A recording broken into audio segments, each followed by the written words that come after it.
I look like legitimate crap right now. Like, I just look tired and just not good. Like, oh my gosh, I have dry skin. What's going on, my pretty pandas? It's your huggable hipster here, and we're here for another tea talk. We're here. A very late tea talk, actually. I did not plan for this to be as late as it is right now, but then I was like, oh, you know, I don't want to put on makeup. I should put on makeup for this tea talk. I got stuff to do. I got videos to edit for clients. Like, there was a lot going on. There's just a lot going on, okay? A lot of adulting.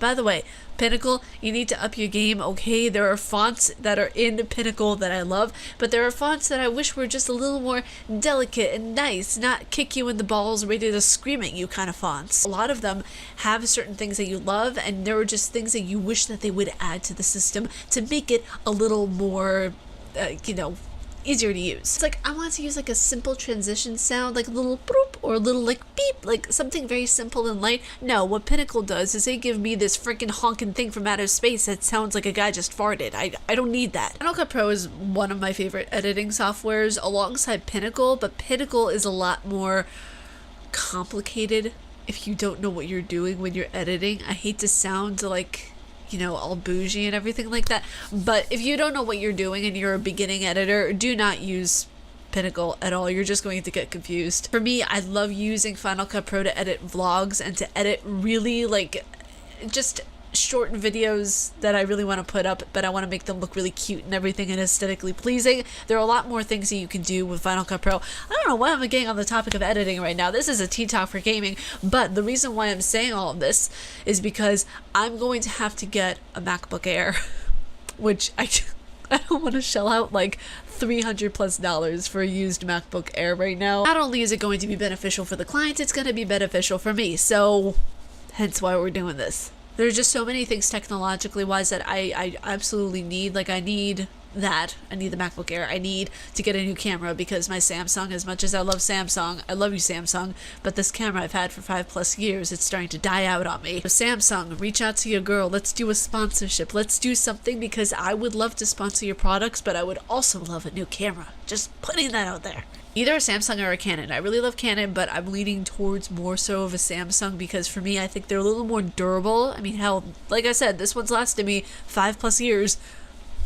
Durability. So this tea talk is going to be a little short, sweet, and to the point because there's a few key points that I want to go over that have been happening in the world of gaming. Some sad, some really nostalgic, some really just like, okay. There was a new review that came out this week for Alien Blackout, and a lot of people are either really liking it or just like, oh god, what's going on? This is exactly like Five Nights at Freddy's. I kind of feel like this is a Five Nights at Freddy's ripoff. I saw the playthrough that Daz Games did, and you basically are, spoiler alert by the way, just putting that out there, you are keeping everybody alive, closing the doors, shutting the lights. It's exactly like Five Nights at Freddy's, where you have to keep everybody alive and keep the alien out, or else, he'll like take his second mouth and go hum hum hum hum. Now, all articles, like I say, will be down in the description below for your viewing pleasure, but what I really want to point out is that this is not what people expected whenever you mention, oh, there's going to be a second Alien game. Alien Blackout. Sounds intimidating. Sounds really spoopy, right?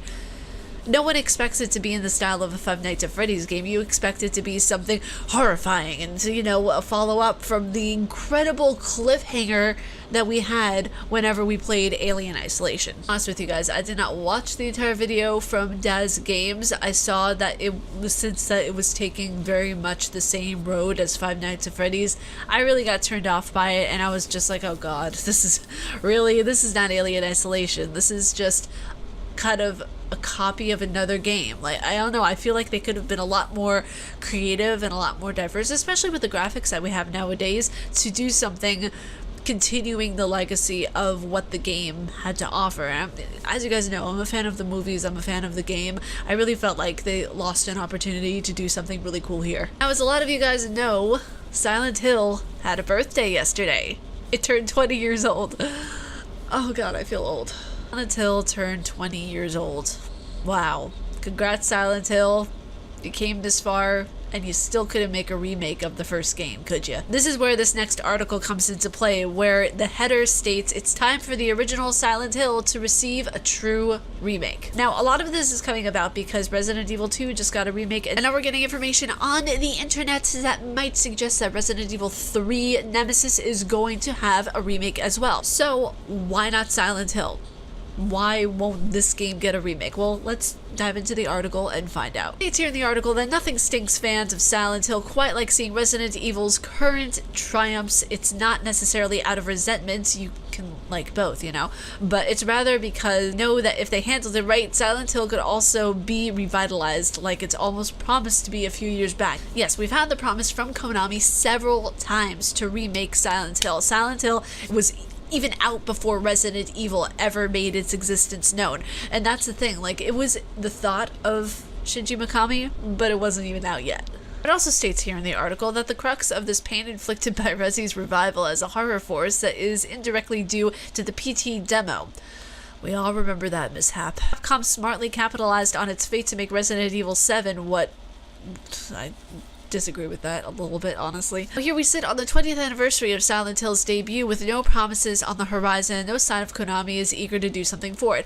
The thing is the reason why I disagree that Capcom smartly capitalized on the fate to make Resident Evil 7 was because we all knew that Resident Evil needed a remake. We all knew that. We all knew that Resident Evil really needed to reclaim what Resident Evil is. After the 6th game. The 6th game was a complete waste of time. It was just a complete waste of space. He was experimenting with the multiplayer feel because that was originally what he wanted to do with the very first game.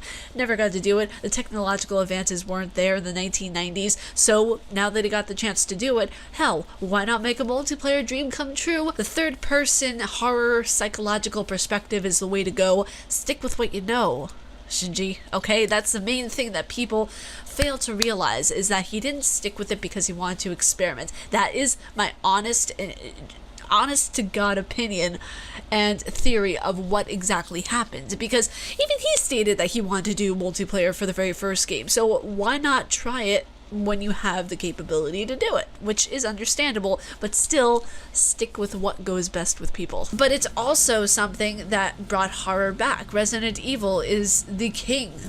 This is the overall overlord of horror. We all know this, okay? And we all see, and by the way, in The Evil Within, where Shinji Mikami got his inspiration for the box head.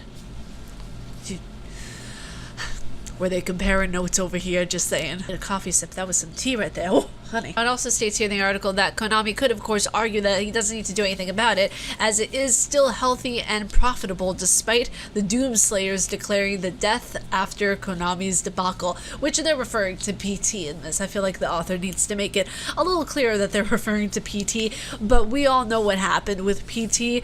That was a ginormous bust. Like, it was one of the biggest selling demos in Konami's history, I feel, but the fact that he completely canceled production and development of the game PT Slilent Hill shows how uncomfortable he was with releasing that game. Will we ever get a PT Slilent Hill? Probably not. They probably canceled all and every single developmental thing that they could on it. They canceled it, which leads me to believe that there was something going on with Norman Reedus that they didn't want let out into the public, something going on with Slilent Hill that they had to change around the storyline because they wanted to have Norman Reedus in it, which was a stupid move. Why do you want to put Norman Reedus in a game that has nothing to do with him? The real tea, stick with the storyline. Konami is not even making remakes of his own game, which people desperately want. If you're going to reclaim yourself at all, do remakes of your own game the way in which Capcom has done remakes of Resident Evil. That way they keep things fresh, you keep things going, you keep things alive, you keep things moving. You're not just having a game that's from the early 90s sitting in your vault being like, we can make this better, but will we? Nah. So there's a lot that you could do. Just saying, there's a lot you could do. I love Slilent Hill. I love everything about it. I'm going to be playing the Slilent Hill games on this channel. I absolutely love them. But the fact of the matter is that if they're going to say Capcom capitalized on anything, they capitalized on keeping their audience. That's the real tea. They kept their audience. They refreshed the games. They made them more potent. They're always coming out with something new. The last time Konami came out with something, he canceled the production and development of it. So, not dissing on Konami, I'm just saying that it's a pattern for the company that he runs to say they're going to do one thing and then completely go turn around and do something else entirely. Want to disagree with me? Sound off in the comments down below. I'd love to hear your opinion on this matter. So for our last bit of Tea Talk news, oh my gosh, you guys, I almost cried. Almost. I almost shed a tear for this. Wii Shop is closed. Oh god. The Wii Shop is closed. Years of it being open and being one of the most nostalgic things ever, even though probably nobody ever used it. It's closed. And it was from 2006 until now, a little over 10 years. Sound off the alarms, sound off the bells, sound off the whistles. Amen, the flag is down. States here in the article, and actually the Nintendo shop, where it is, that it is no longer possible to purchase new content from the Wii Shop. However, for the time being, you may continue to re-download content you have purchased or transferred content from the Wii system to a Wii U system. So that's the last bit of Tea Talk news. I just really want to put that in, considering the fact that it is... That was something that I remember in my childhood. I remember getting the Wii, whatever, it first released in 2006. Like, it was one of the coolest things ever, and to, you know, have first played Resident Evil 4 on the Wii, to have first, you know, played a lot of really just amazing games on the Wii. I remember playing Guitar Hero for the first time on the Wii. That was, you know, nostalgia, honey. For today's Korean phrase of the day, actually Korean words, but it has to do with video games, so we're gonna call it Korean phrase of the day. It's Chuyohin Hondo, which means Silent Hill, or actually to directly translate, it's Quiet Hill, because there's, you know, the silence, it's, you know, quiet in Korean. Chuyohin Hondo really isn't a useful phrase. You're not gonna go up to someone and be like, hey, you know what? I heard this really great place to go. It's Chuyohin Hondo. They're like, what's that? What's that? It's called Quiet Hill. Think about that the next time you want to go up to, you know, Quiet Hill and, you know, just play some games. Get down tonight. God, I need help. And for our last part of the video, we have questions that are from the community center of YouTube and Twitter. So thank you guys so much for sending in your questions. And next week, I don't know what theme we're going to have for the questions next week, but it'll be something interesting, I promise. Now from the community center on YouTube, this is from Jonathan Alnis. Thank you so much for sending in your question, dude. I really appreciate it. And he asks, which video game got you very paranoid the most?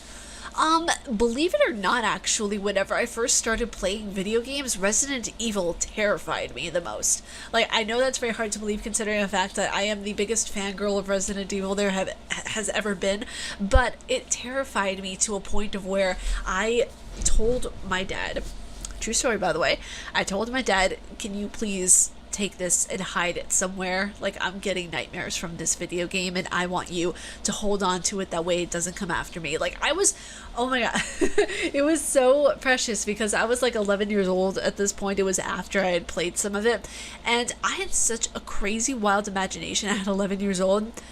Insane. So at a certain point, I think this was around like 12, 13 years old, I came back to my dad and I was like, Dad, I want to try the game again. Like, I want to face my fear and I want to, you know, try playing it again. And that's when I really and truly started falling in love with it, because I forced myself to face my fear of the dark corners within the video game and all of the little things that I was afraid of, like, you know, the zombies in certain sections and, you know, all that kind of thing, you know. But it was really like the dark corners and like the little places, because they didn't have a setting, or if they did, I just didn't use it, of where you could change like the lights and darks and everything like that. You could just manually do it through your television. So it was really like legitimately horrifying for me. So whenever I would say that game, like the remake of the game from 1993 for Resident Evil, really terrified me the most, because I had such, like I said, I had a crazy imagination when I was younger, and the fact that it made me not afraid of horror games. Like, I look at people who are afraid of horror games and I'm like, you know, it's not real, right? And our next question comes from Twitter, and it is from Peter Turner. Thank you so much, Peter, for sending in your question. And he asks, what's the most addictive game you've ever played? A game that you can't stop thinking about, even when it's not playing, maybe you start to dream about it. I know all you all thinking I'm gonna be saying Resident Evil. No, it's not Resident Evil. Not Resident Evil. It's actually the Evil Within. Same person who made Resident Evil, but still. I actually started having dreams with the character Ruvik. I know, it sounds crazy, but he started popping up in my subconscious area, and it was one of those things where I remember first playing that game and not getting into it at first because I was like, okay, what's the point of this story? Is there something that I'm really missing? And then when I started really getting into it, I started to see more of Ruvik's character, and then it was like, wow, this is really deep. Like, this is actually a really deep storyline. This is something that I can jive with. This is something that is psychologically stimulating for me. So that is a game that still, even to this day, it inspires how I write my horror short stories. It inspires how I do a lot of writing, actually. So yeah, it's one game that I will never be able to get out of my head because it is just that good. But yeah, that was this week's Tea Talk. I hope you guys enjoyed it. Sorry again for being so late. Again, adulting stuff. It was just, I'm going to try to get the videos out a little bit earlier, so I apologize. If you guys like my face and what I do, please be sure to subscribe and hit the bell down below because I make videos not only every weekday, but I make a podcast every Saturday. Also, my Patreon. Hello, you guys seem to have forgotten that I do that down there. There are people who are signed up to it and love it, so I figured you guys might love it too. I hate doing the self-promo thing, but a girl's gotta pay her bills, right? But stay castrated, you guys, and I will talk to you all in tomorrow's podcast. Peace. Just as I stop this video, the heater goes on. Timing at its